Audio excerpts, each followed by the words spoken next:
Friday morning, November 28th, 2008. A couple of us are here as family members. My lovely wife Joan, and she is lovely, and also Jordan. Just things that I remember. It's not meant to be so much motivational or spiritual as it is just some amusing and anecdotal stories, and so that's what we'll tell.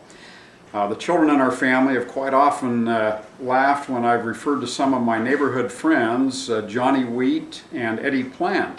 They couldn't believe that there were actually names of Eddie Plant and Johnny Wheat, but they were people that actually existed, and we had experiences with both of them, quite interesting. Eddie Plant in church one time decided that it was just after the 4th of July. He had a roll of caps in his pocket. He pulled them out, leaned down under the bench during sacrament, and he just used his fingernail, and he popped a few caps, and it couldn't have been could not have been a louder noise had he tried. It just was the most embarrassing time. It was really embarrassing. I remember the case of the hot black licorice, and the hot black licorice occurred in, I believe it was 4th grade, and there was some kind of a contest.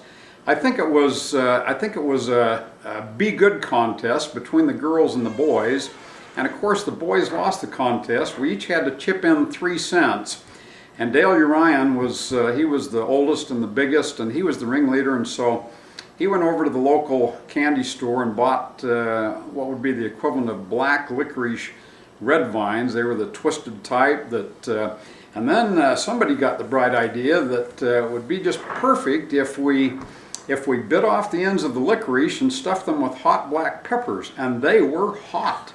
So we bit off the ends of the licorice, stuffed in black peppers, and some of the girls did bite into them, and they got a real hot blast and had to run out to the drinking fountain. We got in some real trouble for that one.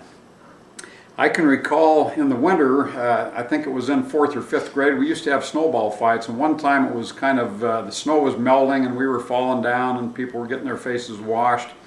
And a bunch of us, probably about 10 or 12, got our Levi's all wet. Everybody wore Levi's in those days when we were little kids. And we got sent down to the boiler room by Mr. Jackman, our principal, because we were unfit to be in class with wet Levi's. And so we all went down to the boiler room, and it seemed like we were there for about 10 hours, but I think it was about 2 or 2.5 hours. And some of the older boys took off their Levi's and hung them on the steam pipes to dry, but some of us younger boys were too skittish about taking off our Levi's and standing there in our skivvies with other boys around. So, but that's one of the things that we did. I remember one time actually Johnny Wheat and Clark Wright invited us over. They said, Milt Seeley's on vacation. We're all going over fishing to his goldfish pond.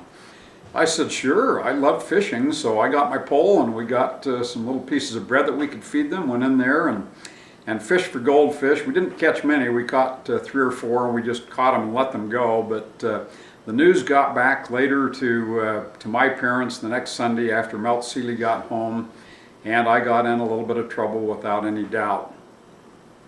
I'll tell you the story of the singing window screens. One of my close friends when I was growing up was Tommy Wareham, and we used to trade off having sleepovers.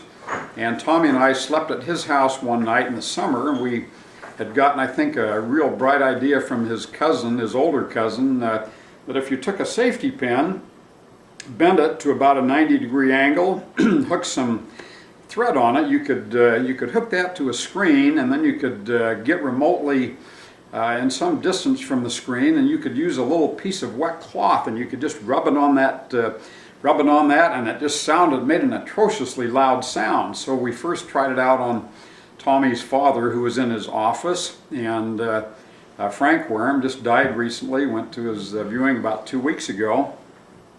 Anyway, we hooked it onto his office screen, snuck up there, reached up, connected it on there, and pulled our string out so that we were behind some bushes, and we did a little zzz, zzz, zzz, and Frank kind of went like that, and then he went back to his work on his desk, and we went zzz, zzz, zzz, and it was loud. We knew it was loud. It went zzz, zzz, zzz, and he wouldn't even look up again. He wouldn't give us the satisfaction of looking up.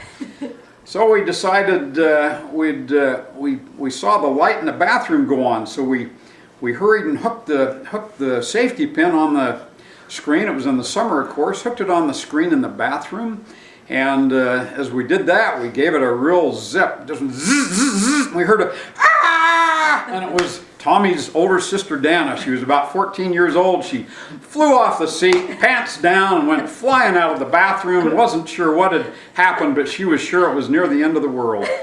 That was a pretty good one, we thought.